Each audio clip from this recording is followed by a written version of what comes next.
how important is a studio? It's everything. It's the root base of all beginnings. It's there that you have your certain quality of affections, like paintings that are no good, and paintings that are full of promise, paintings that you began that morning, and you deceive yourself by thinking you're a genius.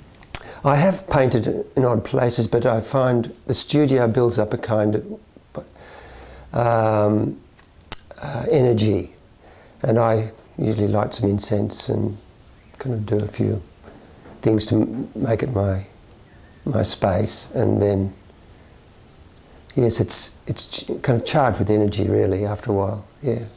In the studio, I've got points of references, books, imagery that I can just quickly lay hold of it. It's a wraparound thing that I've come over the last 15 years 20 years since I've had the studio, and it's become quite an important part of my life.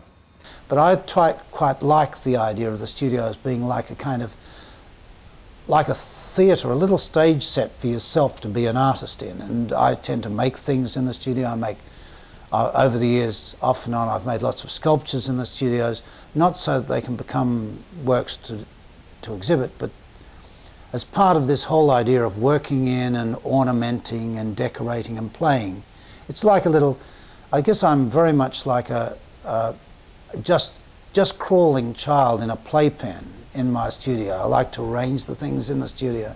So if I change from one studio to another, by moving house or whatever, I tend to become traumatized by the change, and it takes me quite a long time before I'm happy and playing in this new playpen and ornamenting it and playing with its abacus and so on and so forth. My husband and I moved into this studio that we're in here now less than a year ago because I wanted to live with the pictures, and it's been a complete romance to me. All my children have grown up and left home now, so I've got the luxury of being able to smell the oil paint, to wake up in the morning and have a half-finished picture, do an hour if I want to, then go and do all the other jobs I have to do as a woman and a domestic human being. And it's a luxury. I need my studio because of its space and its light. When I go out into the bush to get my subjects, they're only the unresolved drawings and notes, that is, written notes of descriptions of weather, light, all sorts of things. Then I come back into the studio and formulate the space of the painting, which is to do with the size of the painting, the content of the composition, all of these things. And I need the studio because gradually as I work through my paintings, one painting seems to feed off another, and I need them around me as I work along for the exhibition. But the studio, I think, for an artist, it's like the kitchen, you know, it's like a place that you want to be. It's like where you want to kind of create something, and all of the utensils that you have around there, I think you love sometimes as much as what you do with them, you know.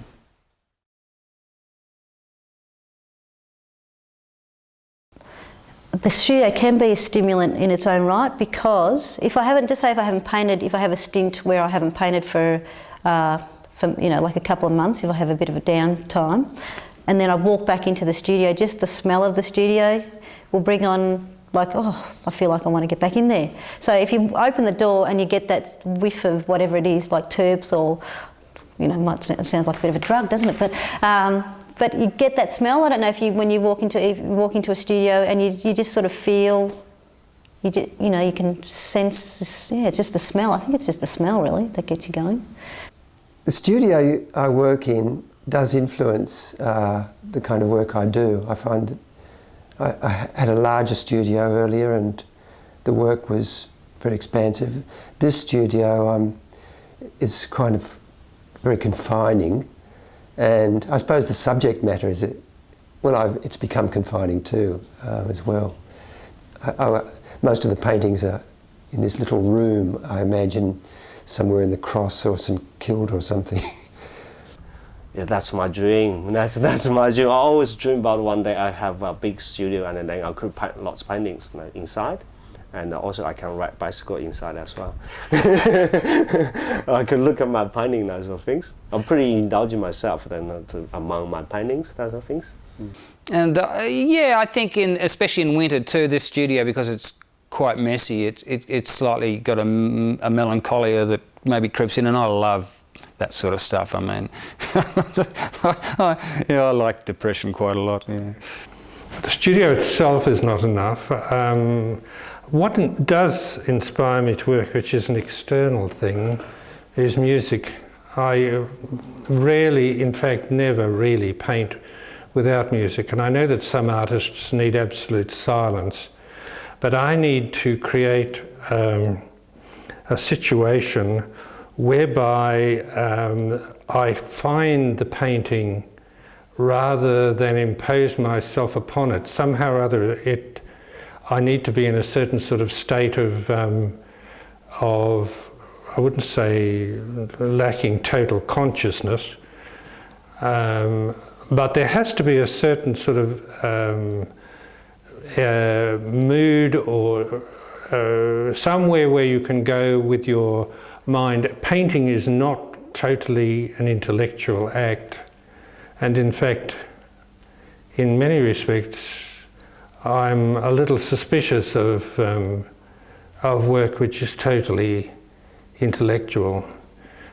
Just the space can give you ideas. Just the space that you get in your own head in the studio becomes inspiration alone. I mean, just when I'm up at the house, the phone's ringing and everything's happening, you can't concentrate and focus. But the space itself and the environment I have here, which is so peaceful, I've got just the grey box forests out here, the big skies. There's nothing to really distract me from just nature itself.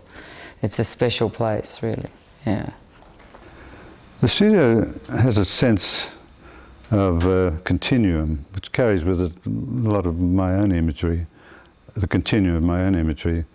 I know it sounds a bit weird, but I feel as though I'm in a continuum when I come into this particular studio right now, because a lot of the ideas that I've got hanging in the future, as it were, are very much related to being in this space with little reference pictures and drawings and notes around the place and so on.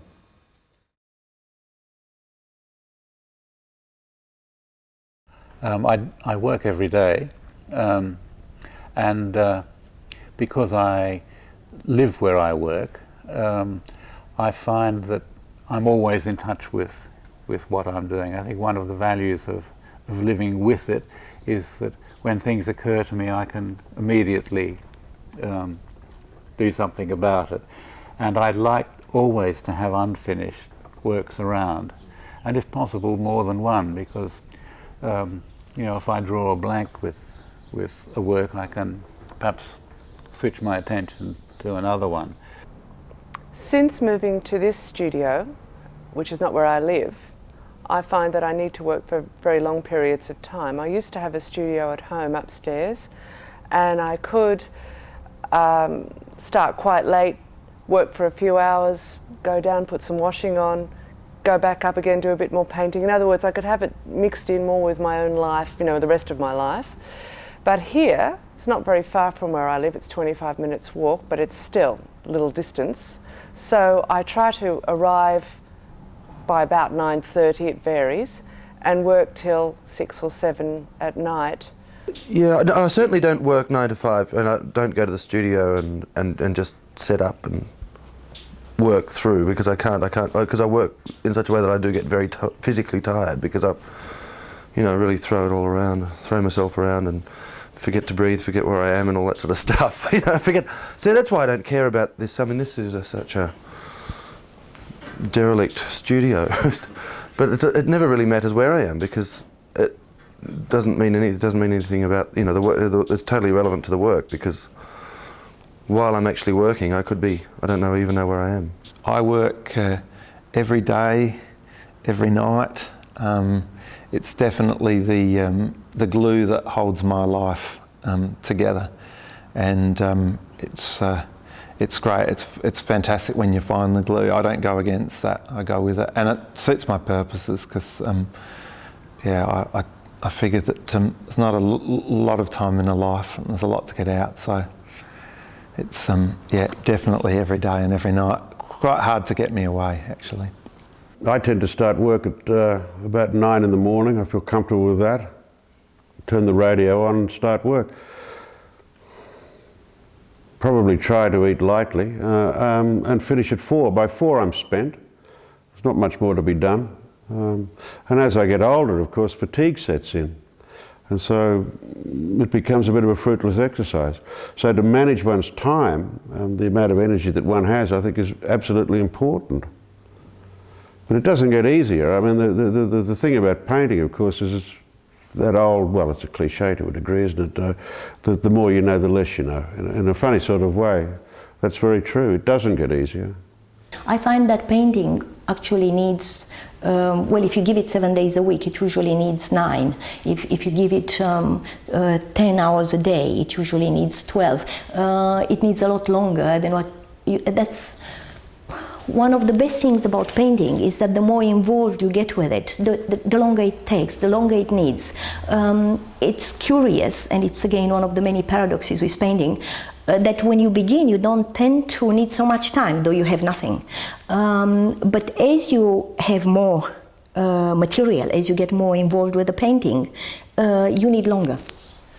I'm a very disciplined worker. I, in fact, do work every day. I'm fortunate to have a number of studios, so whether I'm working in the big studio in Redfern or the studio in the house or the studio here beside Chinman's Beach, or like a lot of artists ending up drawing on the dining room table. Yes, I'm a disciplined worker. I start, 8:30, 9 o'clock. I work till 1 o'clock. I take an hour off. Sometimes I sleep then for about 10 minutes, and then I work again, late in the afternoon and sometimes at night. I don't think there are any shortcuts. If you want to be a painter, you have to work. I mostly work alternate days. I leave the studio the second day because I'm exhausted and the fumes become too much. So, and I also like the painting to leave the painting for a day. So I alternate the days. I tend to work in bursts, yeah. When I get involved in a painting, I'll work very long hours and think of it overnight and be raring to go in the morning. And then I'm likely to drop it for a few days and go off doing other things. I tend to be very cautious now about working on pictures late at night, especially with drink, because what happens is that, you go to bed a genius and you wake up an absolute moron, and you have to spend 3 days trying to clean up the poetic mess that you thought was wonderful.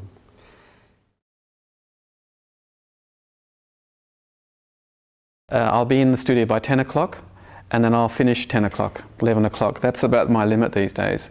And that 12 hours is solid. I might have a brief lunch break, but I'm in the studio and I'll just move from one work to another, or I'll concentrate on one work. Basically, that's when I'm working. Absolutely, there's a very strict routine. I don't have any routine whatsoever. In fact, I don't like there to be any single rule that I have to play. In fact, I'll try and have the painting not knowing what's going to happen. For instance, if I've got a board that I'm thinking of that's going to be rectangle, I'll deliberately turn it up vertically so that there's no preconceived idea. One thing I learnt a long, long time ago is what's in your head is fine, but that's just a key that opens the door. What happens on that board is always a surprise if it's going to be good. So there's no routine at all. I probably have a leaning towards formality and structure, but I keep reminding myself that I'm an artist and it should be more bohemian than that. If I've had a bit of a break from some work and I'm going to go back to some work, the first thing I'll do is clean the studio. I'll sweep it up and I'll scrape down my palette and I'll reorganise things, and it's part of this sort of psyching up process of getting back into the work mode. Well, I paint any time, and it doesn't matter if I can come home from a trip pick up my brushes and just go painting. But I don't plan it, because if I planned it, then I'd spend time trying to work out a composition. So I just melt into it. So whatever I leave it to the bloke up top. I'm a great believer, and I believe, you know, inspiration comes from God. Well, it must do, because I don't plan anything. There's nothing. You won't see any drawings around here where I've planned a painting and then I'm putting it down on canvas. I make sure that every day I do something. You know, even if I've got a big thing on, I will come back and somehow address something to do with my work, yes. I do quite a lot of sitting around as well. I tend to sit around in the studio and think about things and look at things, or I stick things on top of other things. I'm quite interested in the sort of discoveries you might make if you juxtapose things. So there's a lot of sitting around just playing. Probably more sitting around and playing than there is actually sort of earnest Protestant painting. But there are times during my more intense periods of working when things begin to emerge from the painting that preoccupy me and need my constant attention, when I don't want any distractions. So in those cases I drink my coffee standing very quickly, and I sometimes get into a cab and come to work, because I find that even the waiting around at the station or staring out of the window could distract me from the work. Well, I wake up with high anxiety, enormous fear, and have to take it on again. And every day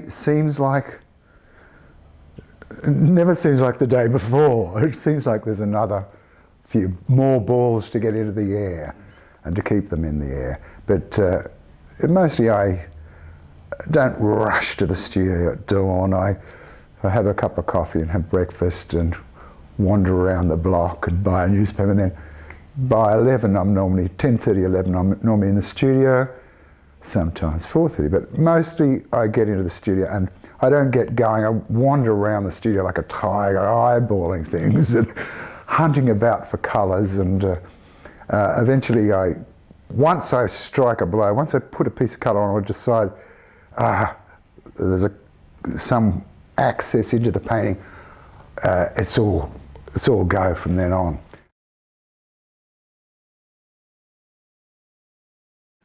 It's the light, it's the form, it's the character of everything around me.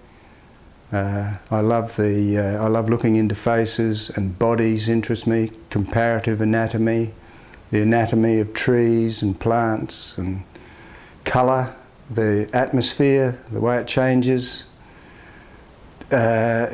That's the kind of thing all the time that fascinates me, and the only way for me to explore that, understand it, to understand my world, so to speak, is to get out and start working, painting, drawing it.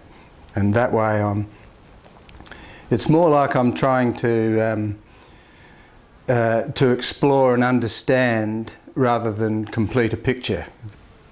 I'm influenced by probably, well, literature, nature, the garden. I like other people's art. I know some artists that never look at anyone else's art, but I like looking at art. But I think the thing that influences me most is probably music. About 6 or 7 years ago, I had this sort of an epiphanal-like moment. I was walking down Chapel Street after one of those sort of more darker days in the studio, where I thought, what do I paint? There's nothing in this. There's nothing around me that sort of is exciting me visually. And I went for a walk down Chapel Street, and I started seeing these people passing by, just ordinary people. And I suddenly realised how fantastic they looked, and I thought all I need to do is to get this into my studio and paint this, and that it's all here in my own backyard. And that was quite a sort of a breakthrough moment for me, because I realised that it's so much about how you paint something rather than what you paint. And what I'm saying by that is that you can paint something quite ordinary, quite banal, and make a great picture about it. You know, I'm thinking of like Van Gogh's pair of boots, or you know, a Rembrandt portrait, which is just a guy in a black coat with a white ruff and a face, and there's nothing more to it than that, but it's the most riveting painting. And I've been exercising that more and more in my own work, that I just meet people on the street, literally, and one thing leads to another, and they eventually come to my studio and I just paint them. And what I like about these people is that they are just what they are. They don't change their persona for me or fit into another mould or take on a role.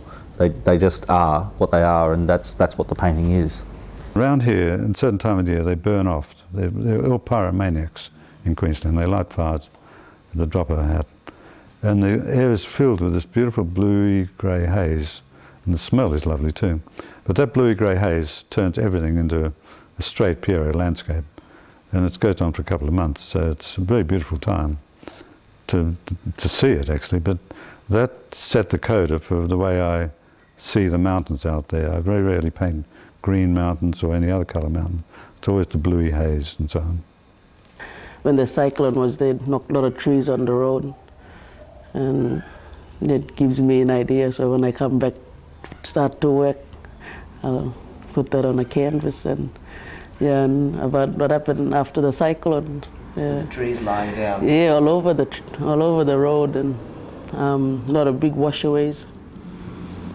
Which is that's another idea for me to paint. And I have to say my work is very heavily informed by my background as an animal rights campaigner, which I've been doing for years, and so that, in terms of, I guess, the underlying subject matter, that informs it. I'm not interested in particular about making works which deal with the politics of those issues, but certainly what I do reflects a passionate interest in human-animal relationships. So I'm really influenced at the moment by a part of the landscape that Australia has that's called Wallam, and that landscape is, it's really in grave danger because it's just beyond the coastal dunes of all round the coast of Australia, and it's been built on. So there's very little of it left, and at the moment I'm really struggling with painting these paintings that are of a particularly beautiful part of Australia, which I find difficult insofar they are so beautiful. So I'm really trying to sort of get past that and get into what it actually feels like. Gabriela Garcia Marquez, he inspired a series of works that I did in Darwin. Other books, Landscape and Memory, the Sharma book, you know, that had an effect, and I did a series of works in 1999 that were all based on memory, because I'd always used that word in my titles for works. So inspiration can come from many different areas, many different ways. If I'm working on a painting, when I leave here and I walk outside, I'm looking at the world through what I've just been doing. So I might see the colour of some van going past, or I might see someone standing in a doorway, or seeing something around me which I think, yes, that's what that painting needs. And you're looking at everything because you're partly still in the world of the painting and partly in the real world, and you need to do that. Visits to Japan have been very instructive, I suppose, in just observing how that culture in particular interprets nature in the most absolutely, utterly refined way. I've had a funny talk with my sister about where we got our inspiration from, because my sister's an artist who works very differently to me, although I think we've got a lot of similarities, and she's very much inspired by my father's architect design house that we lived at when we were young, which was very lean lines and very modern. But I think I'm a little bit inspired by my mum's mother's house, which we went to, and our mum's mum we called Little Granny, and she was agoraphobic and small, and she never went out of her house, but she collected and never threw anything out. So when she actually died, we went through the whole house, and she had 1900 Ono bottles and paintings everywhere and photographs and just so much stuff, and it was always dark and musty and had an ancient feeling to me. And that's, I think, in my imagination, the paintings are kind of set in a combination of Little Granny's house and an abandoned sort of theatre set.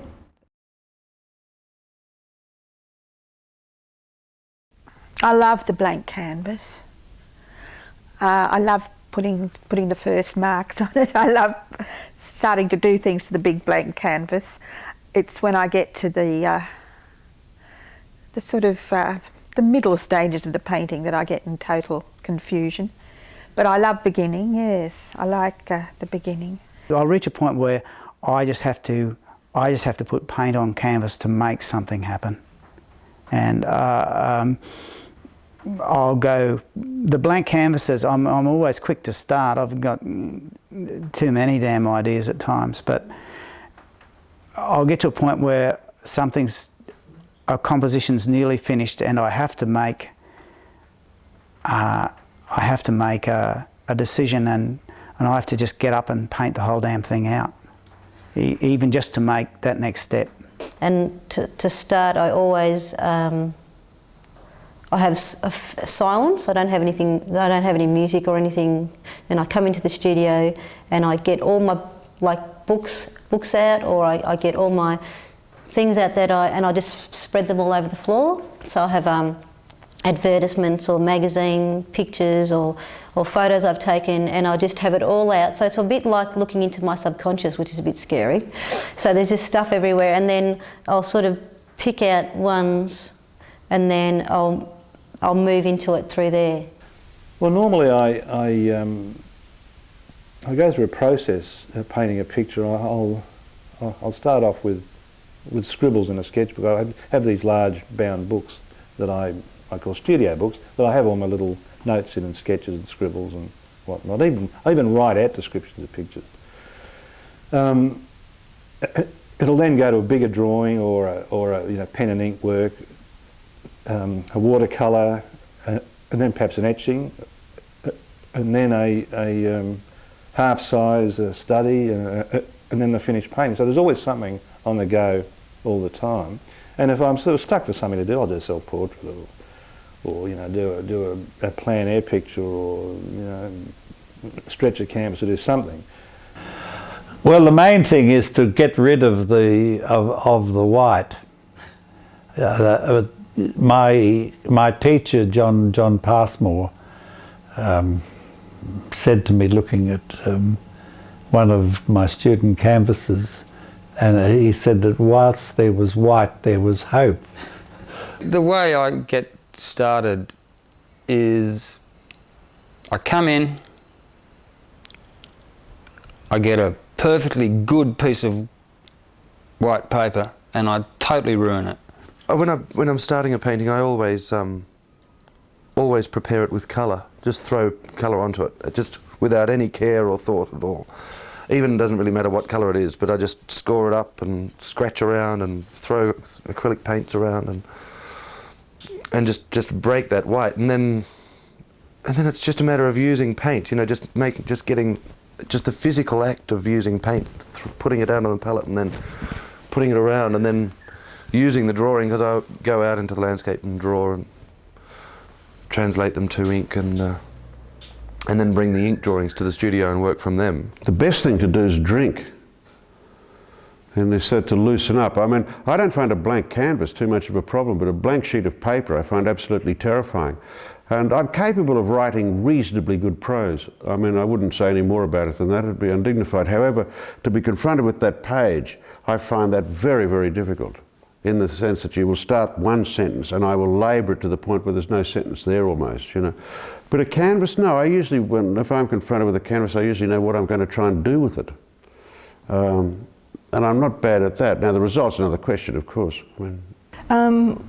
I tend to sometimes feel like I've got a new idea coming on, and it's often been percolating around my head for quite some time, and usually that's not attached to an actual visual I have.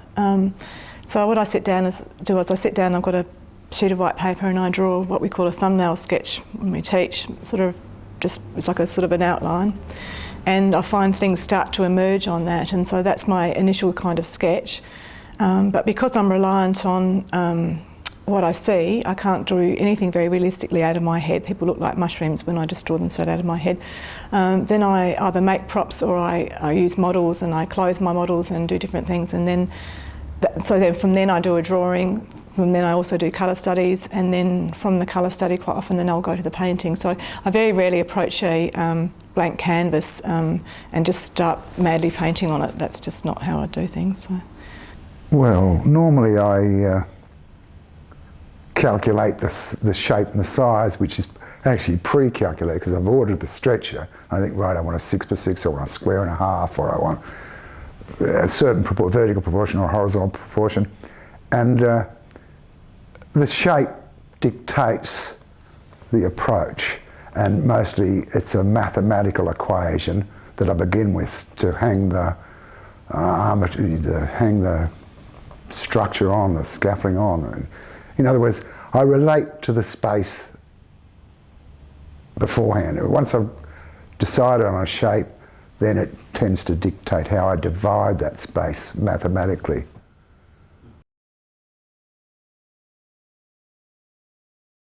A painting can take from anything from an hour to 5 hours solid, or I can work on the same picture for a year, but I don't often do that. I usually work fairly quickly. Yep. I don't have any recipes for how I paint. You can go into a paint shop and see all these beautiful expensive paintbrushes, and I don't buy them anymore because I know that I don't need them. I actually use my hands. I have no recipe. I don't know what's going to happen, and the relationship between me and the boards, my husband does my boards for me. I usually design the size I want the boards. I know I can do anything on the board. I can hack it in, I can scrape it, I can use a chisel, unlike a canvas where you've got to be a little bit delicate. There is no recipe. It's like, I suppose it's like a love affair or a conversation. You don't know where it's going to go. I will sew with a machine. I will start to hand sew. I will start painting over that in acrylic, and then I might assemble it in a collage way. But when I'm painting on a canvas, I really am quite a traditional painter. I will start with just drawing.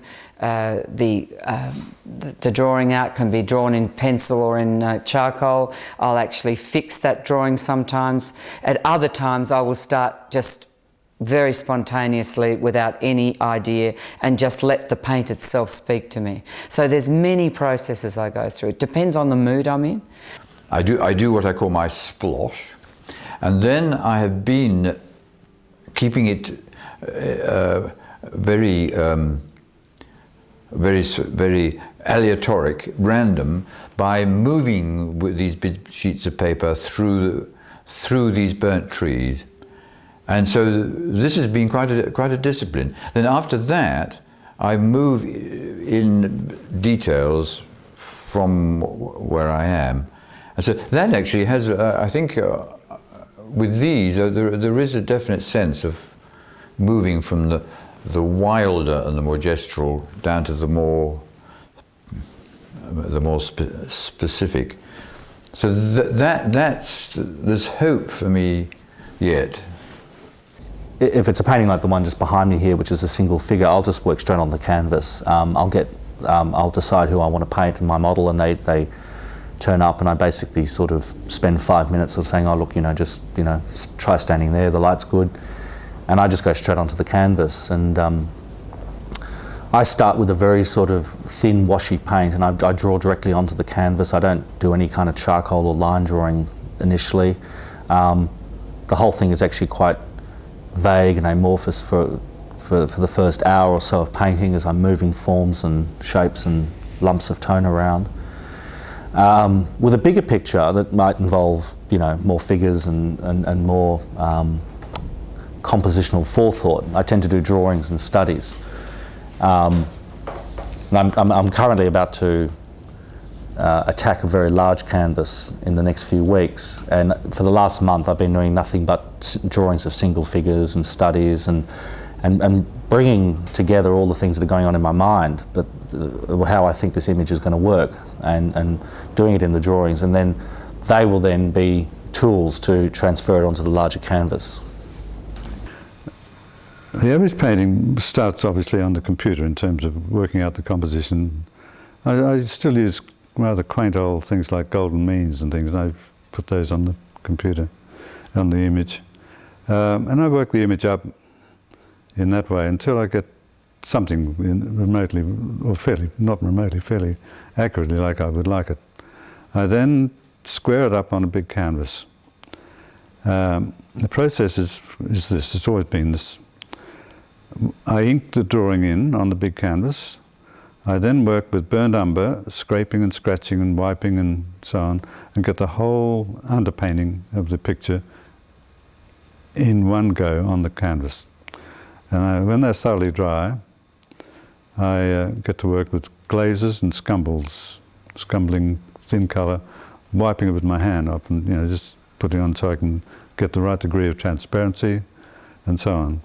That's just getting, well, that's this one here, it just started at that stage.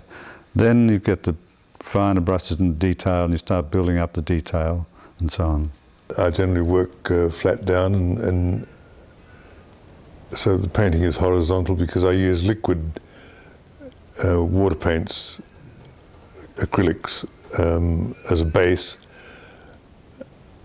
So it has to be flat down so that I can control the flow of paint. And I generally start off with a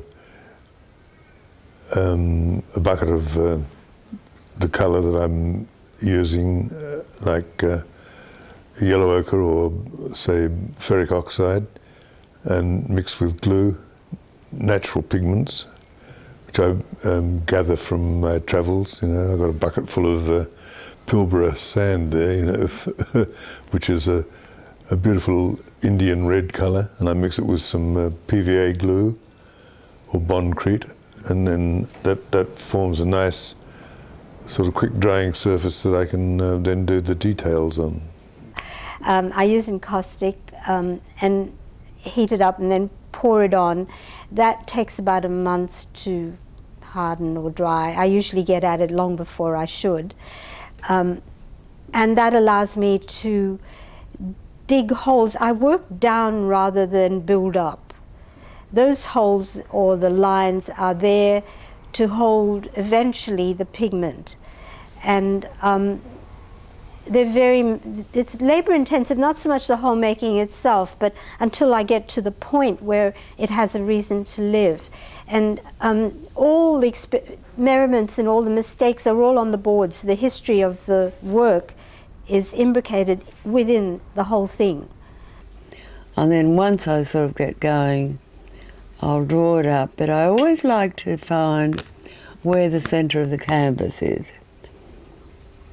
Canvas, hardboard, whatever it is, doesn't matter what you paint on. But I always like to find the centre. Don't ask me why, but I've done this for so long, I don't know why. I almost always want to know where the centre is and mark it, measure it. I set it up so I have a caudal language of zones, horizontal, vertical, well, horizontally laid in a vertical rhythm. And then I let that dry, I don't rush in, and then I begin to think of ascension and descension and looking through, or the tactile quality. At that point, I don't go blank, but somehow my intuition comes forward, and my sense of history and artists, other artists that interest me, other paintings that interest me, come and go as the activity happens. But dominantly, I'm not standing there thinking, this is what I'm doing next. Once I'm in the swim of the painting starts dictating to me how it might unravel, and often you come back the next day or the second day, and it's not what you thought, or it's not where you thought it would be, and you go in again. I start with the model. Models, I'm very fussy about models, and they've got to have personality, they've got to be able to look you straight in the eye, they've got to be able to accept what they're doing, and I'm just not interested in glamour and all of that sort of stuff. That's not interesting at all. You have to have a girl who's capable of through me, communicating with somebody else who's a viewer, and that's not easy. The actual painting of something is not important. To me, the subject matter is very important, because basically what I'm doing in the painting is something quite selfish, just for me in a sense. I'm trying to nail my feeling about something before it's lost forever. But in the end, I think the subject is the most interesting thing, the idea is the most interesting thing. Even though sometimes the idea might be the very picturesque nature of something. And sometimes to find something as cliched as a hot day at the beach. I mean, I think I might have done a picture when I was 5 in kindergarten and called it a hot day at the beach. Well, I'm still doing pictures called a hot day at the beach. So the idea is still there, but I'm trying to find a much more sophisticated way of doing them. I think the subject's important. I always paint something that I feel is important, yeah.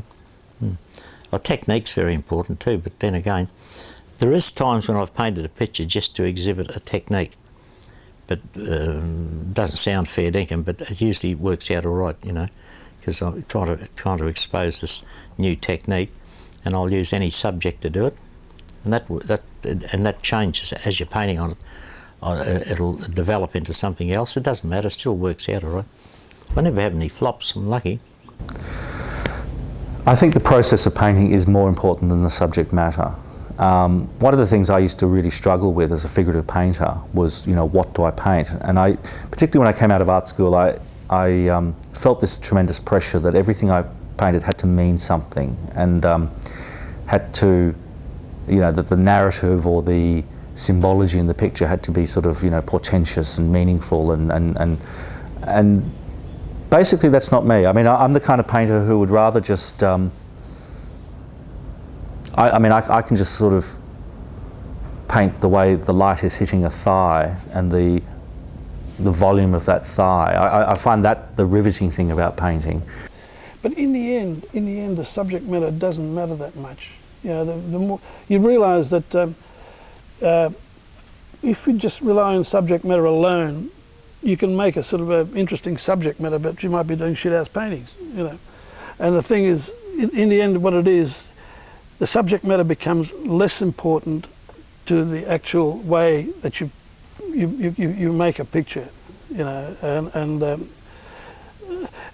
But the subject matter has a role, and it's always a sort of, it's like the thing you hang something on, and you people can relate to it as well. But it's not so important. It's not that important. Oh, the process of painting is much more important than subject matter. I mean, of course, you know, you do want to have some kind of conceptual idea. I mean, the process is intellectual in itself, but you do want to be able to kind of talk about it in an intellectual way, verbalise it. I find it's really important for me. The process is linked to the blood flow, the energy, and the energy that it takes to make a painting becomes the subject of the painting. I don't think when I'm painting. I'm much more interested when I'm painting not in any matters of weight or consequence or moment, but rather it's just too dark or too light, or fairly mechanical kind of questions that are I suppose they'd be considered very, very lightweight questions. No, I never think about anything other than the immediacy of the medium. Subject matter is very important to me.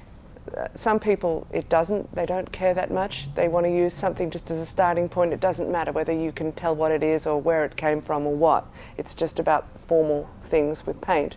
I do care what it's a picture of. It is a picture. And I don't mind if people don't know exactly what's going on in the painting. I don't care if people misread it a bit, as long as they're in the general vicinity. For example, if it's a painting that's supposed to be, I don't know, a sad and lonely sort of painting, and they think it's all about people laughing and singing and having a good time, well then I'd feel like I've failed. So I don't mind if they don't know exactly the theme of it, but as long as they've got the general feel there is a feeling that if something is too entertaining or too interesting or too engaging, it might be dumb or banal. And the more boring it is, and the more difficult it is to like, the more intellectual it is. There's a quote by Somerset Maugham, which I can't remember the exact wording of, and of course it's about writing, but it applies to painting. And to paraphrase it, it says, if something is entertaining or interesting or intriguing or engaging in some way, it can be considered trivial. But if you can bore them in the right way, your reputation is assured. I love oil paint as my preferred medium. Well, I'm really hooked on oil paint at the moment. I love using oil paint. I love the smell of it, I love the feel of it. There's no question that I'd find the medium of oil painting far more satisfying than working with acrylics. There's no comparison for me. I like the meanness of acrylic, the way it just dies in the bum, you know. It always looks appalling, acrylic, and that's what I love about it. It's just basically pigment and you put it on and that's it, you know. I love oil, but it's probably killing me. As a kid, I disliked oil paint. I used to make my own paint, and I used to have this awful temptation with the white lead. It smells so nice, it's like baked bread, and I always was frightened that I would eat it in the end. I like oil. I don't like acrylic because it's inert and it doesn't leave the mark you leave on the. It doesn't reveal the tactility of oil. And I like oil's unreliability. Acrylic's a good medium, but it gets a bit on the nose after a while, you know. I smell like a diesel engine half the time when I'm using acrylics. Ooh, well, you get a little bit of the water where you wash your brushes and put it under the microscope and it looks like St. Paddy's Day races. And that's overnight. I really do adore pencil, charcoal and watercolour above the other mediums, although I love oil paint. There might be 3 or 4 months I'll be working with acrylic, and then suddenly I think, oh, bugger that, I hate the feeling of that, and then I'll move on to oil. Acrylic has this sort of dumb naivety to it, and you can just work at it, so simple, and then there's a water-based thing, and there's no fumes, and there's no drying time as well, so you can be quite spontaneous with it. I had ready access to beeswax through my eldest brother, who's an apiarist, so it became a natural way of extending paint, particularly in my early years when, you know, money was short and you really had to make one tube of paint go a long way, and beeswax is fantastic. I seem to get spontaneity from the difference of medium, so I haven't really got a favourite. I've got to keep hopping from one lily pad to the other.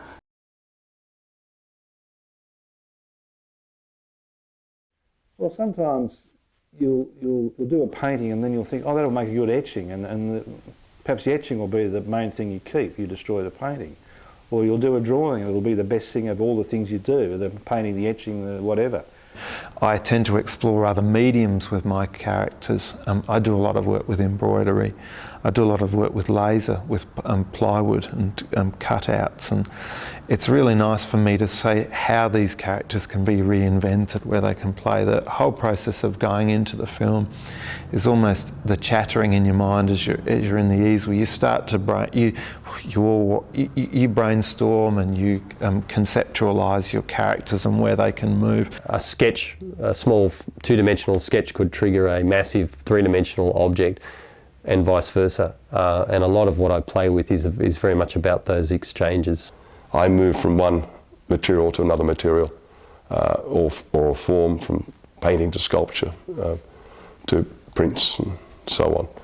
And I try other strange materials, making flags, and I make books.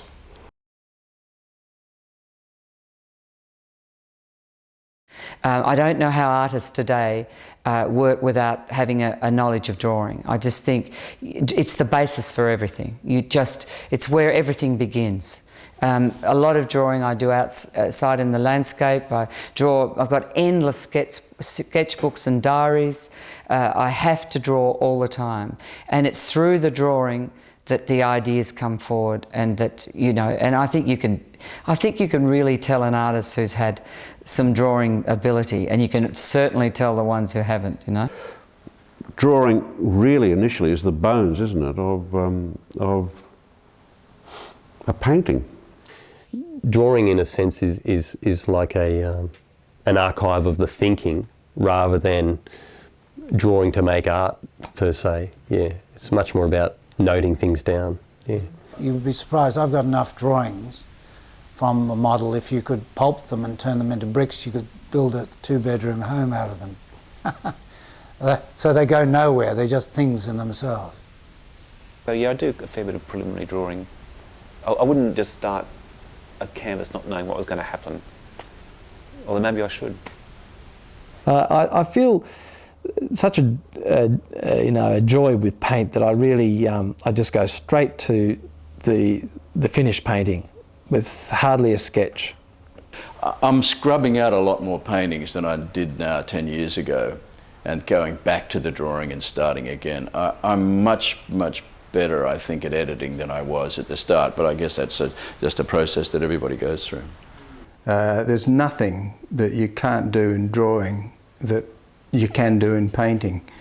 Painting, for me, was an exploration of atmosphere and colour. It just added another dimension to drawing. Look, I think it's so important that an artist who can't draw has a limited future. It's as vital as that.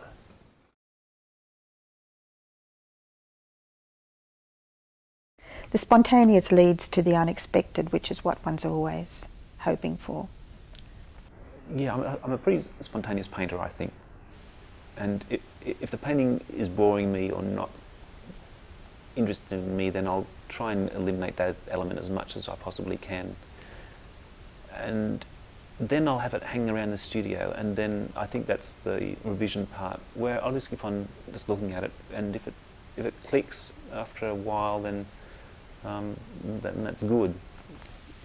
20 years ago, I was a spontaneous artist in a way. I used to paint 3 or 4 plein air pictures in the morning. They were quite small, and they were very brushy, expressionist thing. But you know, expressionist art is for young people, and I changed. Without the thinking process coming into it and the analytical process, the hand tends to have a wisdom that the mind can't quite penetrate, if you know what I mean. If you work spontaneously, you'll often find that you've put down things that you weren't conscious of. So spontaneity, it's something that I admire. I think it's fantastic, but I want to take it further. I can't see spontaneity as a daily practice being even achievable, and perhaps that's, you know, one of the sort of the limits. So I like little outbursts and sort of mark making, and there's a process where I'm very spontaneous with the building up. But it's interesting because then I end up painting over most of that. The actual drawing of that face might have taken 2 minutes. But I have done it over and over and over and over and over and over and over, and then I've had to put it aside and abandon it, and then I've had to bring it back a week later and do it over and over. So it's interesting that quite often what looks like the quickest and most spontaneous bit is actually the most difficult bit, because it has to be so right. So it's a combination of both. There's the spontaneity is there to begin with, but then it is later controlled by, I suppose, an aesthetic sense.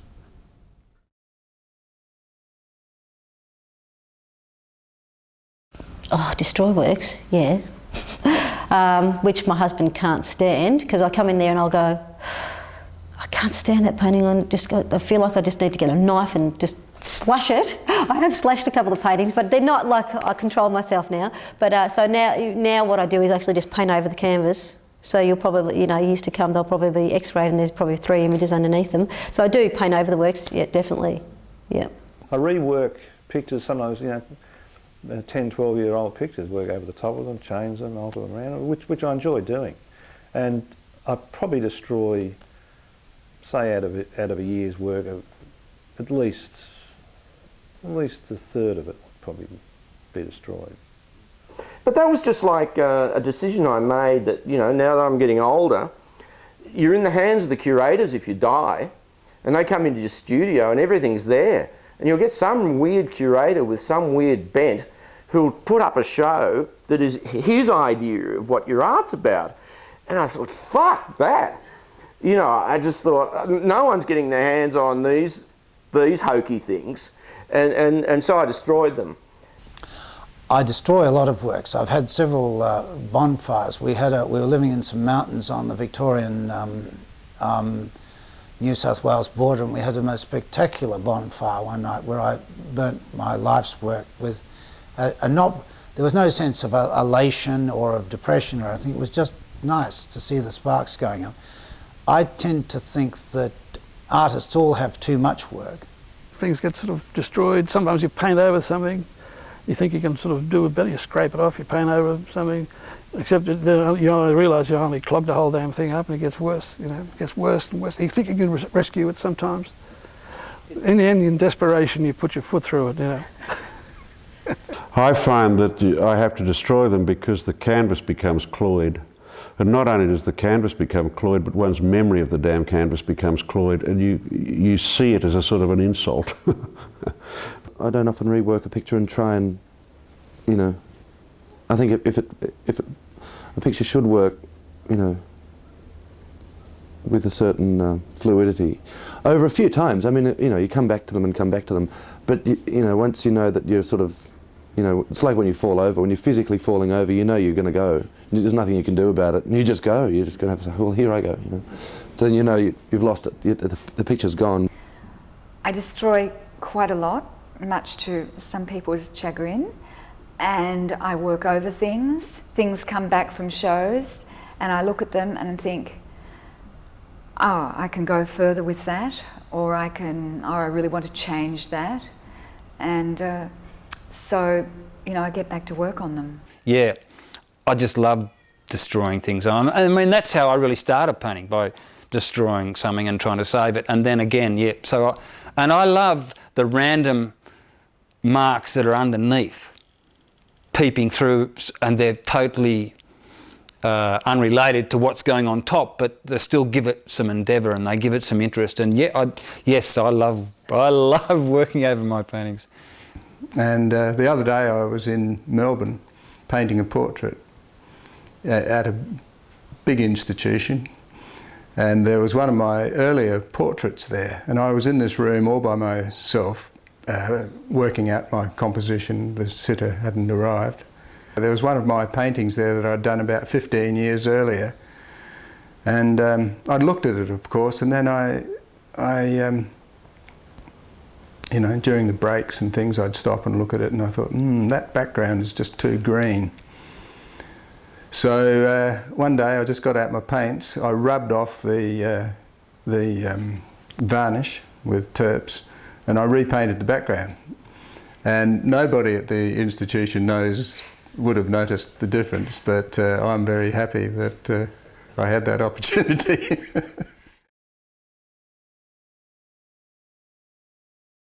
No, I think I've always worked in series. I followed something through to as far as I can push it. So that becomes a complete series, and it's sort of a complete oeuvre within that series. And but simultaneous to that, I'll be working on another series, pushing that to, so it's not just one thing at a time. I've always painted in a series, although probably less so now than I used to. I often now paint paintings from a series that was started or finished 6 years ago, and I'll paint another painting of that moment. People, when they start to paint, or if they're not used to the idea of, you know, how artists work, often think, why are there so many things of this thing? Isn't it be boring to churn these things out? And I mean, if it is boring to churn them out, you shouldn't. You should stop. But it does work naturally. It does. You try this thing, it didn't quite work, or you think, hey, maybe I should do it this way, or maybe I should try it in these colours, or maybe I should distort it in this way, or do something else to it. And they do grow out of each other. And then there's a point, which again you can't predict, where it feels as though you've done it all and you have to stop. I have painted in series in the past, and those little ones were often in series based on classical myths and so on. But these late ones, I think, are one-offs. Occasionally, a motive will recur. For instance, that Bocklund's painting of the Island of the Dead struck some sort of chord in me, and it appeared in altered forms in, I think, 2 or 3 of my paintings. I'm working on a series of works called Nature Speaks, which are 16 panels. And I started them, when I started them, I didn't think of it as a series, but it's evolved into a series now where I'm trying to do 100. I've done about 85, 86 of them. And I find that the series actually format, it has quite a lot of power because it allows you to, not every work has to be a masterpiece or equally attention-grabbing. There's room for, quieter works or even kind of fairly, kind of works that don't speak very much but are interesting within a larger body of work. And sometimes the series is short, sometimes I have an idea that I really need to paint, and like my series of game birds that I did, and they portraits of game birds. I saw them at the show and I really needed to do more paintings of them, and I maybe made 40 studies of birds and felt that was enough, and now I'm on to my cactus. So sometimes I'll work on one set of paintings for a year or 2, and sometimes it'll be a couple of months. I actually thought I would try and paint a series of just people walking their dogs, and how many ways I could possibly do that motif in every possible way I could possibly, not to reinvent a style, but try and work that motif as hard as I could. Horses was my first, because I was horse-obsessed, passionate little girl, so I did that when I went through art school. I just did horses. Then I was over the horses when I finished art school, and I didn't know what to do. I had a very small studio, so I did still life, I did cups and saucers. And after that I painted a shell show. Then I had a food show where I painted, I guess I bought the plates back and put the food on the plates. And my landscape show, and the cock show, and now the cactus.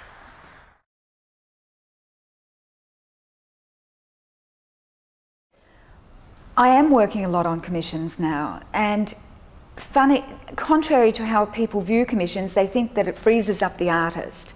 But because I'm working from a highly designed perspective in the first place, for me, it's like a new set of problems are given, such as a new type of space, such as a new climate, such as a new surface area.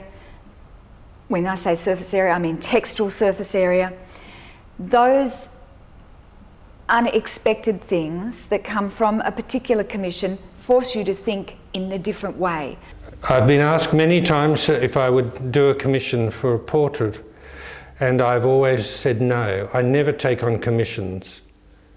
I never paint a commission for a landscape either, because I want to just have my own freedom. It's the only thing that I have which is mine. This isn't a business. It is my life that exists outside of other people, and therefore I can't relate to what they want, what their needs are. If they pass by a painting and they like it, they like it. If they don't, they don't. But I won't do anything for anyone else. I love commissions, mainly because they break me of my tendency to overwork and keep working on things and never finish. With a commission, because of the buyer's imperative, you've got to finish, and often in a relatively short time. So I love that discipline. I hate commissions. I can't do them. I can't do a portrait commission. I've got about 3 portrait commissions that are 10 years behind time. People are still waiting for them. I can only do things when I want to do them. I mean, I can do a portrait if I'm, feel like it after a few bottles of wine, and sometimes they work, but no, I can't do them. I do quite like commissions because they change my space, they change my ideas and things. It's a bit hard because they've got an idea about it, but I do a lot of I do a lead-up painting to it. I'd have to, if I was doing a self-portrait in front of their Monaro, then I'd have to paint Monaros for a while. I'd have to get in the Monaro mode, but it would be a challenge, and I would enjoy that, just as a spur. Portraiture, yes, I take commissions because I sometimes end up going where I don't want to go, and to me it's a discipline and it's a structure and it's something that I'm trying to learn, and I figure that if I only do ones that I really want to do, I'm not going out of my comfort zone. There's always a fatal mistake with a commission that you try and put too much in to sort of, I suppose in the back of your mind you're trying to sort of get the essence of a place, and so often, as I said, you don't murder your darlings enough because you're trying to think, oh, well, I've got to include this and that, and so sometimes you can tell pictures that are commissions. They have a sort of, they can have a kind of self-consciousness that other pictures don't necessarily have. So I'm not desperate to do them, let's put it that way, but they have sometimes got me into situations that otherwise wouldn't have done. When the Rugby World Cup was out here, I did some designs for the Rugby World Cup. And it was a charitable exercise, but then I did the poster for the World Cup, which obviously had World Cup, and it had a picture of Sydney. I mean, that's what it needed to say. Here is the World Cup and here is Sydney as a painterly form. It's a big poster. Well, I sold the original for that for about $40,000. And there were a lot of very wealthy English people out at this time. And an Englishman, when he found out the original had been sold, asked me whether I would do another one. And I said, well, I can't do another one, exactly the same, but I'll do it in a different proportion and a different size. And I'll do it. And he agreed to pay me pretty much the same amount of money. In fact, agreed to pay me more money on the condition that I put something on the painting that he really wanted. And I wasn't so sure about that because I don't want to be told what to do. And I said, well, what do you want on this painting? He said, I want the score underneath. England 22, Australia 17, England world champions. I said, of course I'll do that for you. It's only like the Sistine Chapel. The guy said, you want to write a little bit on the bottom? Exactly that. When I first saw the masterpieces overseas, when I first went overseas, I realised how many mistakes were in these pictures. I thought it was terrific. I thought it was great. I mean, there'd be a huge sort of David picture and the knee would be wonky in one of the things. You think, well, he left it, So there's always something to learn from something you've done that's not particularly right. So no, I don't really believe in mistakes. I think the only way forward is by making mistakes. I've made lots of mistakes, I suppose, in painting, but they're not mistakes, and as I have in life, because they're an example of what you did then, and you learn from it, I hope. You try to avoid mistakes, obviously, but when they happen, and they do, I assure you, even to the best painters, then it should be a case of joy, because something's going to come out of it. Mistakes are like a bolt of lightning out of the blue. I mean, they're sort of fantastic sometimes, so in terms of developing work. Very rarely I do a few workshops, and honestly, 90% of that workshop time is getting people to make mistakes. Because what happens is people get so worried about getting it right, the paintings become not trite, but they become very similar to what was before. And because they don't want to make mistakes, they want it to be the best thing. And we all do that. That's our nature to want to do that great painting. But hey, I say, why don't you completely stuff that, and then maybe you'll have to find a different solution, because if you just go on getting it right instantly all the way through, it will be the same painting again. I would say there's no such thing as a mistake, no. Yeah, the mistakes are probably God's answers. In works, a mistake is an important thing. It's the marred thing that you have to have, like say the Japanese mar something, the pot or whatever they make, because there has to be that way for the spirit to come in and out. I like that idea. A mistake for me is something that's wrong, and I think in art there's nothing that's wrong in a sense. I think anything that happens, there has to be some dimension of judgment, otherwise, well, you know, why are you here? But if something's not working, I wouldn't call it a mistake. I'd say it a way to find something that is working for you, or a step in the right direction. And even if you have a really, you know, a show where you look back on the work and think, God, didn't really do it for me. I mean, inevitably that is going to lead you to the stuff that is working for you. Oh yeah, God. Sometimes mistakes can be good, but there's, you know, I can think of any number of paintings out there that it's hard to go back and look at, because you go, oh God, what was I thinking? You know, that was.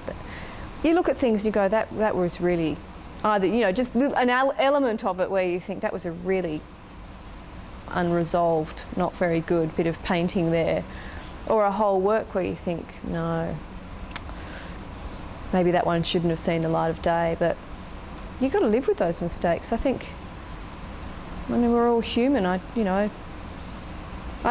find me an artist somewhere that's never made a mistake. Maybe someone just better at recognising them earlier than I am. My carbon painting things that I'm doing at the moment, which involve relating to the actual burnt stuff of things, all came from a great big mistake. I was doing a really boring, very serious drawing of an area of burnt tree, and I was doing it with wonderful care, and it had a nice quality, but it was. I've been doing it for 2 days, and then the wind blew this biggest piece of paper onto the tree I was drawing, so I couldn't draw the tree anymore because it was demolished. But when I picked up the drawing, it had these fascinating marks on it, and so that was and that led me to do a whole lot of drawings that use that, reuse mistakes. So now, quite a lot of my paintings are 3/4 huge mistake.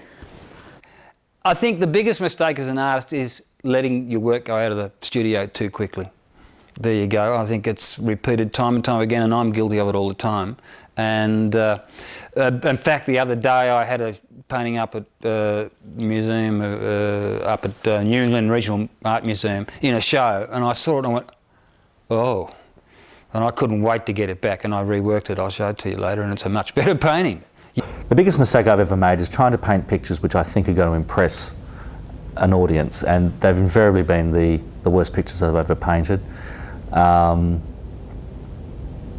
Yeah, the biggest mistake you can make is to ignore your own instincts and to force yourself into a painting situation that's not you. The mistakes can be fantastic. Like one of my paintings, I'd finished it, and then I suddenly looked at it and went, oh, some white, little white speckles, little spots had come all over the black area. And then I thought, that is perfect. It's exactly, I couldn't have thought of that. That is exactly what it should have been. So, like, what was the question? As a matter of fact, sometimes a mistake would be what holds the painting together, would be the surprising element in the work that moves the painting forward and shows you, throws you on a route that you haven't been on before, and that could be full of possibilities, and it's exciting. So I wouldn't like to see a painting without mistakes. Well, I think paintings are made completely of mistakes. It's all a mistake. Owing to its organic fluidity, that it's unpredictable and not very reliable. That's why one keeps doing it.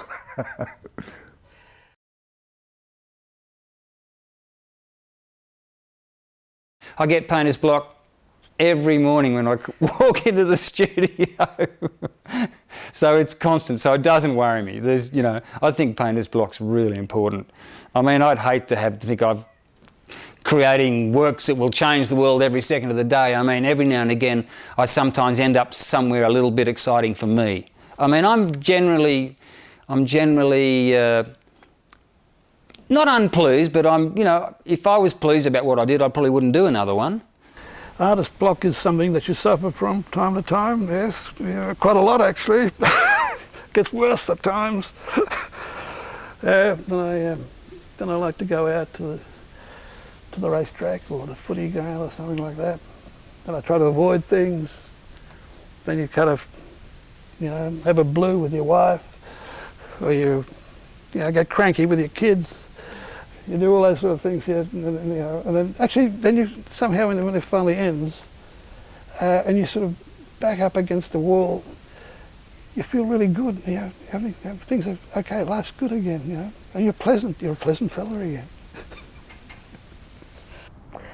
I don't think I ever really do get painter's block. I don't know if does anyone get painter's block? I don't know.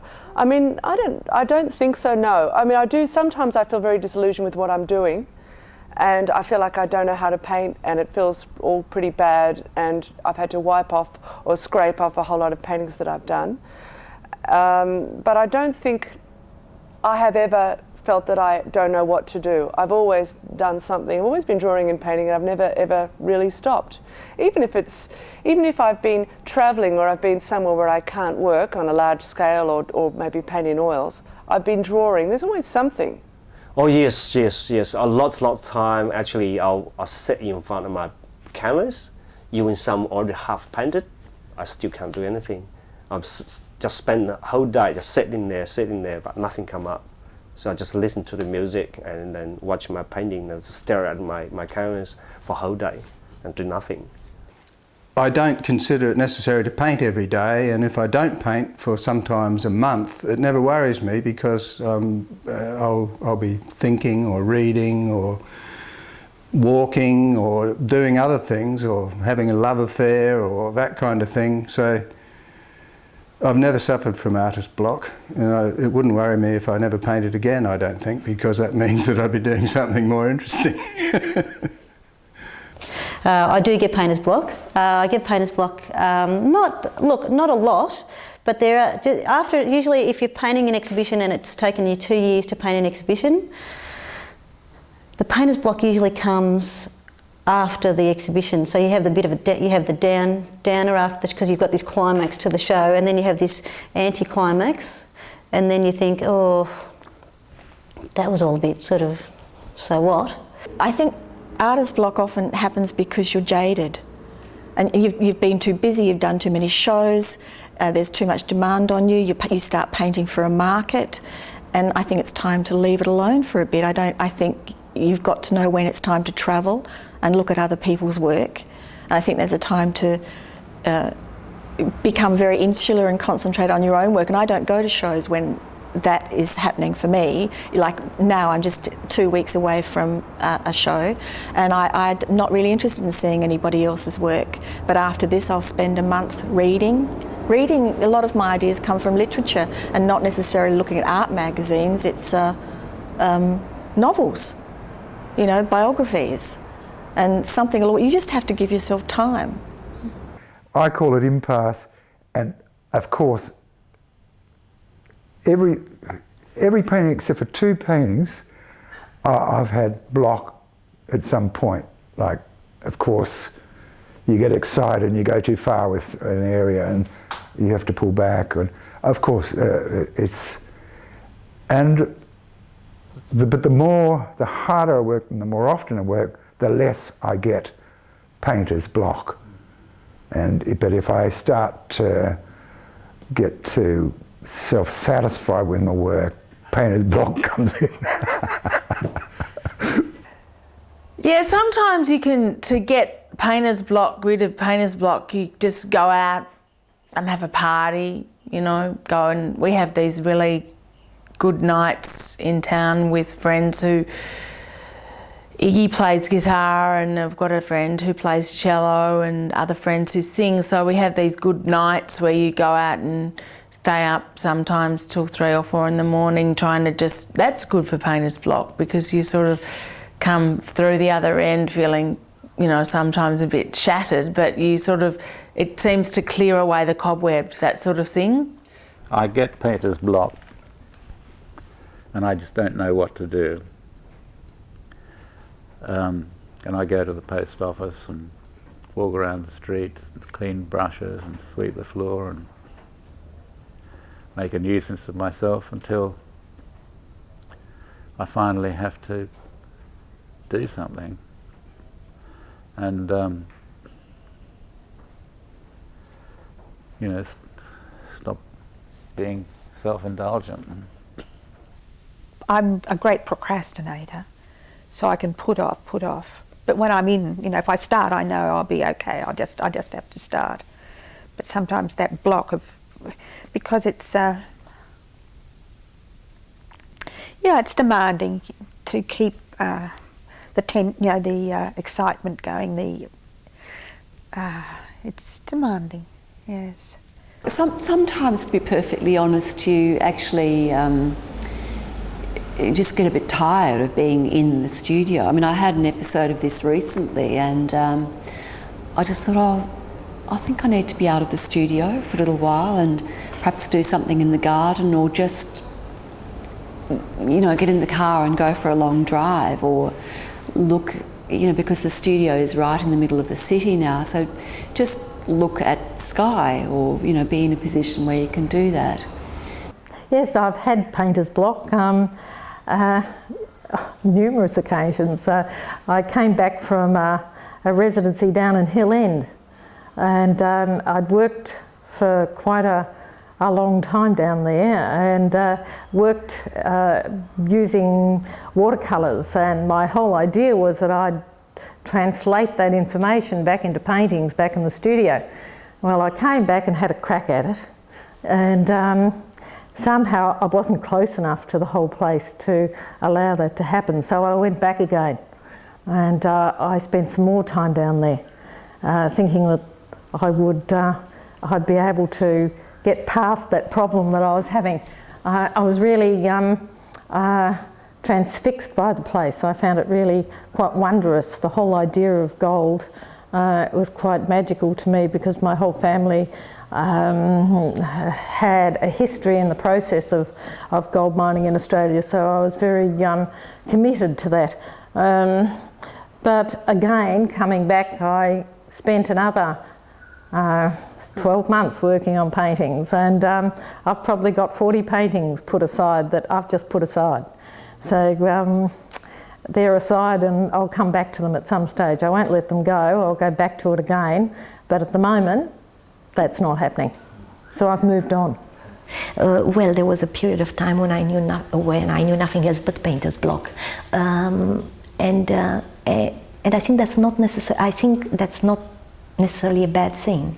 I think painting is not a linear process. You don't begin here and know all your stages and end up there. I mean, what would be the point of that? There'd be no experience in it. So they go through they go into very dark alleys, they go into very unclear territory. And again, just to mention that risk of failure being there, it's important that the work goes through that to arrive at what it is at the end, not to experience things with it. I mean, sometimes you can come up with a painting that looks good, it looks like a painting, but you scrape it off if you've not yet experienced enough with it. So painter's blocks, well, are inevitable, and the way you go through them is, well, you just go through them and come to the studio every day. I've never suffered from any kind of painter's block, which I think may be to do with the fact that I follow my bliss, and that I've got lots of funny ways of doing things, so that I've always got about 5 things. It's a bit like I used to milk cows for a living for a short time, and the cows would be all 30 cows were waiting out there in the paddock to be milked. No, it wasn't this kind of milking. It was actually machine milking. And my idea is a bit like those cows. At this moment, I've got about 10 cows out there, and my problem is not that the cows have all died and I've got painter's block, but that which cow am I going to milk? It must be. I'm quite lucky like that.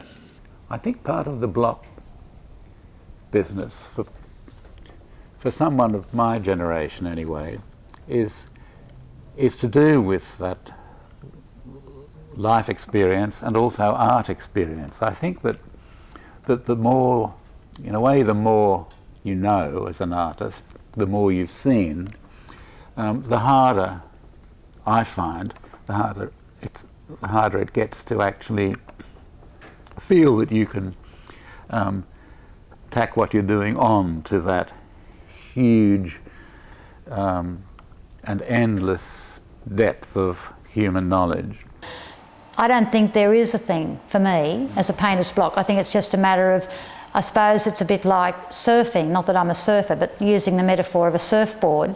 You can see surfers on a surfboard just waiting for a wave, and they just wait, and they can wait and wait and wait, but you've got to be there to take it.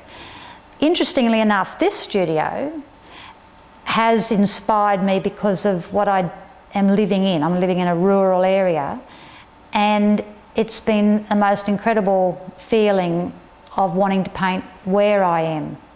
But that might dry up tomorrow, and tomorrow I might wake up and think there's nothing to paint. You can't get too upset about it, but when you haven't got anything to paint about, it's not that you think it, I don't think it's that I've got a writer's block so much as just hang in there, stay on the surfboard, something will happen. I do suffer from artist block, especially when I'm moving into a new area. I suffered from an artist block when I first moved to this space, and you always feel like a child trying to walk again every time you do work for a show, and then it's all gone. I mean, my work just goes out of my hand as soon as I do it, and I don't see it again. I go through months where I just really struggle to find any meaning in anything that I do. And it's such a fine line between one painting that is just bad and meaningless and another where it transcends itself and it's inherently meaningful. And that's the sort of cusp that that you have to ride out. Well, I think what happens sometimes is that a particular line of development, I start to get bored with it, and it starts to seem too repetitive. So I'm always looking for, at the back of my mind, I'm always thinking of where I'm going to go to next. But it might take quite a long time before I kind of implement any of those ideas. Like it might take 3 or 4 years or longer. One thing I do is I now keep these A4 sheets of ideas, and I've already done about 2,000 pages, and so if I'm ever stuck, I'll just go and have a look at them. Yes, I get the artist block, but I have ways of getting out of it. I have ways of working myself through. Just music can lift me out of it. It's usually literature. It's time, and it's weeks and weeks of working on maybe drawings instead of working on paintings. That can get me out of those blocks. Just going back to drawing, going back to painting in the landscape. going back to just collaging. I used to tell my students, you know, play, get a lot of rubbish, get some old magazines, sit on the floor, and I often do that. I sit on the floor and rip out everything that I find interesting and then start collaging it, just putting it together to make a new idea. Because I don't think you can will it. You can will involvement, but you can't will a cheerful result. You can't will. I don't think you can will it. I mean, earnestness can be often paralysing. Intent can be paralysing. I'm sure there are explanations. I mean, if we were wired up with electrodes to see which bit of the brain is most active on those good days, and I think that you would find that the bad days, those parts of the brain are just not active. And I think it's all to do with the temporal lobe, so I understand from limited knowledge. I just don't believe that any good art is not self-critical. I don't believe that any good art is not intelligent, for instance. I think that the process of making art is very, very, very, very difficult, and unless you bring that life experience to it, then there's nothing there. As far as having a time of not painting, which could be called painter's block, I suppose, the only time that I have is when I'm a little like a chained elephant. When a show is complete, the paintings have filled my studio and I'm waiting to start again. That is, as soon as the paintings go, I'm off to the bush again and looking for new subject matter. So I never sit around waiting for something to happen. I always go out and look for something. Yeah, well, I mean, I suffer from cliché.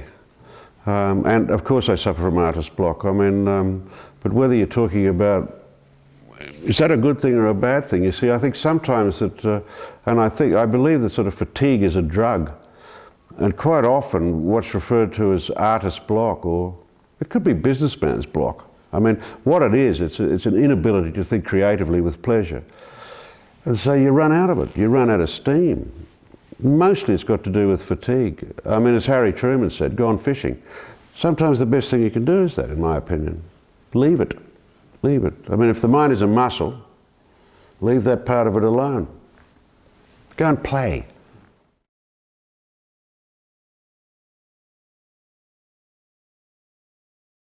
I mean, even as a child, I had this sense that, you know, you've got to earn your stripes. If you want to be able to paint a great picture or write a symphony or, you know, write a half-decent novel, there's, you know, a long and arduous course that you have to get through, a lot of hurdles you have to jump over to earn the right to be able to make that piece of art. And I've always thought that, and that might be a result of growing up in an artistic household in the 70s where I saw lots of artists doing what they did, and saw a lot of artists being very relaxed and drinking more bottles of red wine than they were actually spending time in the studio, and there was this sort of sense of like, just let it sort of all hang out and let it happen. And I've always sort of reviled against that a bit. You know, as I said, even as a child I used to think that that's just lazy, that's slack, you know, this art's a serious business and it requires, you know, serious work, and that of course has affected the way I approach my painting now. When I left school and decided I wanted to be a painter, so to speak, I did look at the art schools back in the early 60s, and I assumed that somehow I'd find a place there, and but already at the age of 17 I knew exactly what I wanted to do.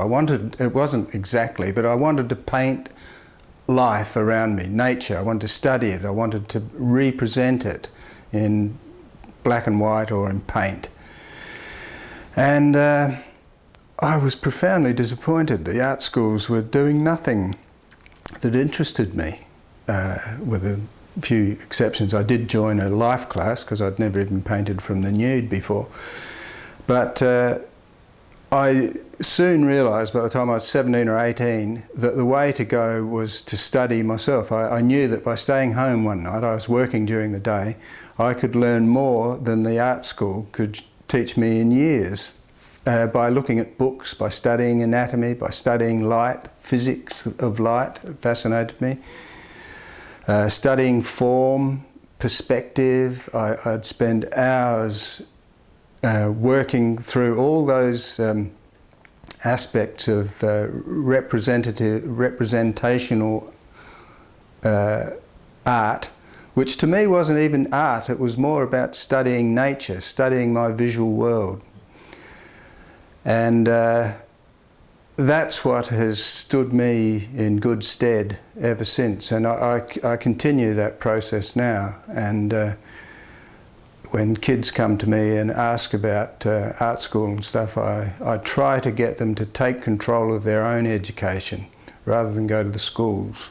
I remember going to my first piano lesson, and I was basically confronted with these endless sheets of scales, arpeggios, technical studies, etudes, and I said to my teacher, I said, "Oh, don't we get to play any real music?" And he said, "You just concentrate on this first." And literally for a whole year we just had to do technical work studies, there was orchestration and then quite a severe discipline applied to the whole thing, as opposed to my first day at art school, which happened some 7 or 8 years later, where I was basically put into a little box-like space and told to make art with virtually no instruction or tuition whatsoever or guidelines.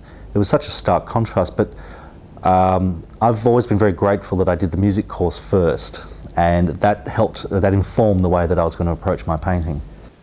What I'm really dealing with is actually painting that journey from a realisation of dispossession right back to basically the garden. I'm reinvestigating, you know, my role in the ethnosphere, which is basically what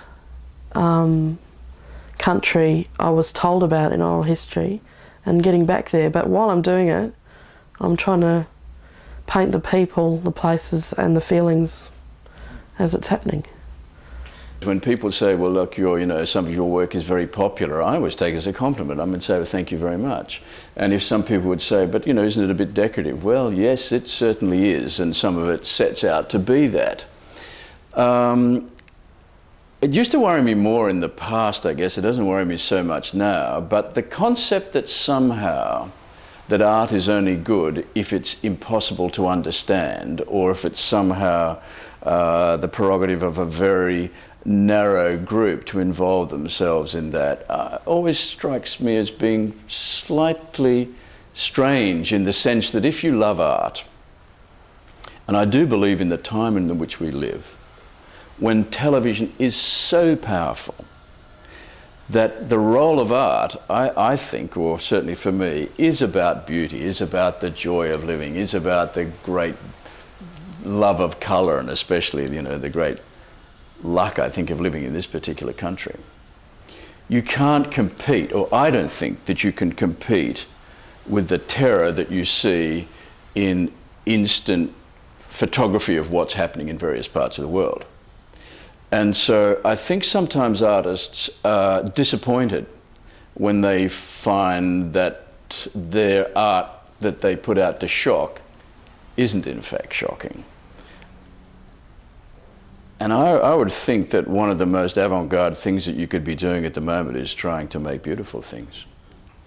I guess the other way of looking at it is that some of the imagery that I use, if you didn't find a way to paint it any other way other than literally, it would be too obvious. Like some of the imagery in the painting behind me would be considered pornographic. If it was painted literally and classically, it would be just like pornography from a magazine. But because I treat it in such a way, and it's very obfuscated by the treatment, you have to seek out the imagery, and it's just not as obvious. I think especially as you go further into your career, sometimes the pressures of having to come up with, a brilliant idea, it doesn't always work. And I think that's actually a really great danger for artists, probably once they hit their mid-career, is that there are these, you know, pressures, as it were, and to, you know, produce major work and, you know, deep, insightful comments and so on. And sometimes I find the most, you know, insightful thing you could probably do would be to make a small, beautiful drawing, you know. Most of my paintings take 3 months to make, but I don't work on one at a time. I start some and then move about a bit, but eventually the paintings take 3 months to finish, and there's roughly 17 layers on each. But recently I've been playing around with glazing, and I continually try to surprise myself. And you know, the nature of paint, it's such a tricky business, painting, is that I try to do things that paint doesn't want to do. When it's finished, it goes into the house, onto the wall, and then I live with it. And you know, if there's something bugging you, eventually you'll see it. And another technique I use, I look at books and books and books on art. I just never stop looking at them. And then I just glance up. And sometimes when I'm just looking up, I'll just see what is it that's really annoying me. Because sometimes you can look at something and you just can't get it. You can't see why it's not doing what it should do, or why it's unbalanced, or why it's niggling at you. But it's like glancing and glancing back, and sometimes it's just, you go, ah, right. Yeah.